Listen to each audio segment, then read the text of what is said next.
Murdered Soul Suspect is a modernized, stealthy, point-and-click murder mystery adventure game developed by Airtight Studios through the help of Yosuke Shiokawa and published in 2014 by Square Enix. Yeah, that's right, JRPG Square Enix. A bit bizarre because Murdered Soul Suspect is a Western-style game. It seems they thought there was an audience that they could reach that the rest of their franchises didn't seem to tap into. Ghosts aren't my thing. Ironic that not even 10 years on they sold some of their most lucrative Western IP to Embracer Group. Tomb Raider, Deus Ex, Legacy of Kain, all gone. Although when it comes to the genre, the trailers could be argued was slightly misrepresentative of the final product, as a casual player could see it as a third-person action game when there was little to no indication as to what you'll actually be doing in it. Even though I'm not a connoisseur in the point-and-click genre, as its peak was firmly before I was born, I can appreciate the nuances this experience can provide.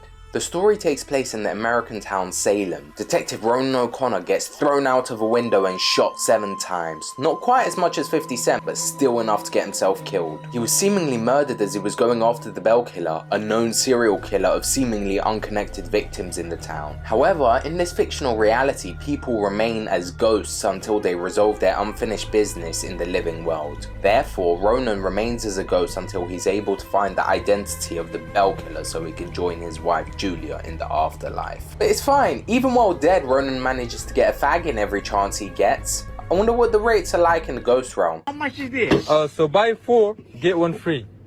I'll have the free one. Anyway, with the aid of child ghost Abigail, he learns of a medium, Joy, that witnessed the fight and is hiding in the church. Mediums are aware of and can speak to ghosts. For that reason, Ronan believes she can be useful to him. Despite her reluctance to speak to him at first, Ronan convinces her that they can be useful to each other, as she too is in search of someone, her lost mother. Cassandra was helping the police with the Bell Killer case, so they had a possession of hers that can help them find the Bell Killer. With Ronan's help, Joy's able to recover the book from the police station.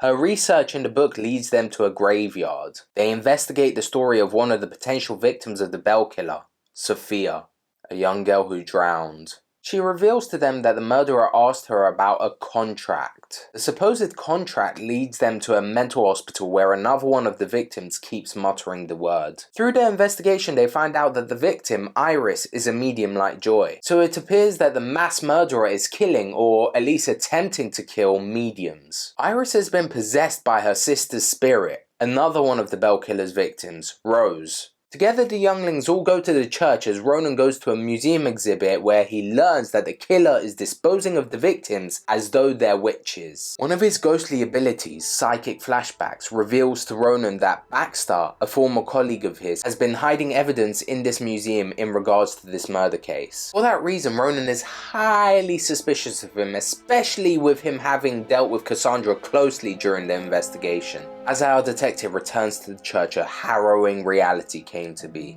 The killer went on a murderous rampage that included the violent death of Iris. That shit is so disrespectful! Luckily, Joy is safe and sound, although Rex, Ronan's brother-in-law and former colleague, arrested her. Having said that, in custody is probably where she'd be safest. After nosing around the place, Ronan gathers enough information to suspect that the killer is hiding out in Judgment House. However, the evidence that he finds suggests that the killer could be some sort of ghost, as the killings have been taking place for hundreds of years. At that point, he locates Baxter's corpse. That's right, Baxter, who Ronan was previously suspicious of. He reveals that the Bell Killer murdered him and that Cassandra was in fact still alive. After scurrying about the previously assumed abandoned building, he learns that Abigail was hung hundreds of years ago during the Salem witch trials for falsely accusing many women of witchcraft. It seems that she saw mediums as witches. Through her hatred for them, she vowed to kill every single last one of them. This would make sense as the murders have spanned several lifetimes. With the help of Dead Baxter's radio, Ronan learns that Rex is missing along with the girl. Baxter informs our man that the killer was talking about using the device that killed them for their next victim. At that point, it all clicks for Ronan as he rushes back to the museum where Rex was about to hang Joy, having been possessed by the actual killer, Abigail. Ronan was able to outbrain her and overcome her sadistic plans, but not before she revealed the tragic truth to him. Not only was Rex the killer, but so was Baxter and so was Ronan himself. He drowned Sophia. You fucking kidding me? No? You serious? Oh my god! That's why he was killed. Not because he was close to discovering the murderer. He was never close. She just never kept one killer alive for too long. After banishing Abigail to God knows where, Cassandra and Joy are able to reunite in the police station, with Rex completely unaware of what has happened. And finally, Ronan can follow his wife into the afterlife. Hey, that rhymed.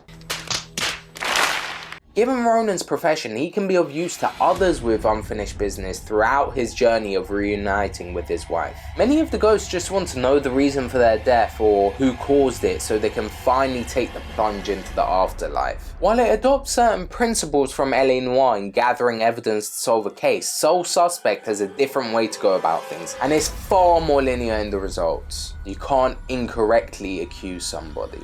However, it's not completely plain sailing in Salem. You have enemies. You can distract people through various means of poltergeisting to help your companion sneak past them, or turn the attention of the seemingly Dementor-inspired demons elsewhere so you can pounce on and dispatch them effectively. Although this and the glorified QuickTime event combat gets repetitive and feels shoehorned in, I quite enjoy the feeling of a stealthy AA game. When it's as linear and short as this is, it could be viewed as a breath of fresh air rather than a disappointment. Other abilities Ronan has as a ghost include walking through walls, possessing and influencing humans and cats, and teleporting to reach supposedly unreachable areas of town. The game can be completed in around 7 hours. While I enjoy shorter experiences due to the saturated nature of the lengthy video game market nowadays, when a short game is repetitive and lacks replay value, it can become problematic, especially with those that don't appreciate the change of pace of a shorter, more streamlined story. But with the premise being quite original from my point of view, I believe the game didn't receive a fair shake at launch. Along with the stylized colouring of the ghost realm, it has a great concept of a ghost using his newly found abilities to uncover the truth of his own murder case in quite a dark story that depicts the brutal murder of several innocent young girls, along with a great twist at the end. Unfortunately, only a month after the release of Murdered Soul Suspect in July 2014, Airtight Games officially shut down. Having said all that, perhaps, maybe, just maybe, a sequel for Murdered Soul Suspect could still be on the cards, if Square Enix so desires. Maybe a second go at things with more varied gameplay would give this unique concept a better chance to flourish. Thanks so much for watching. Drop a like on the video if you enjoyed it, comment your thoughts and subscribe for more retrospectives and video essays like this. See ya!